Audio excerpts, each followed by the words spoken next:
अस्सलाम वालेकुम। आज की वीडियो में लान के कुर्ते के ऊपर मैंने सिंपल जो है तरीज़ों वाला कुर्ता बनाया है। किस तरह का, ये लान और काटन के ऊपर बहुत प्यारा लगता है।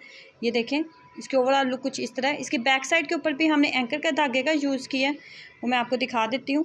इसकी बैक साइड कुछ इस तरह है, ठीक है। इसकी बैक साइड के ऊपर कुछ इस तरह की डिज़ाइनिंग आ रही है और इसके जो बाजू हमने बनाया है वो भी मैं आपको दिखा देती हूँ।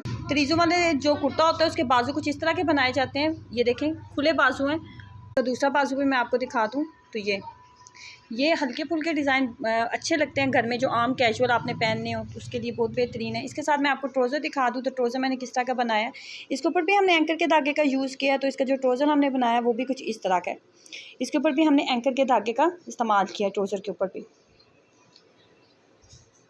ये शलवार टाइप ही है और ओवरऑल लुक कुछ इसकी, इस सूट की कुछ इस तरह की आएगी।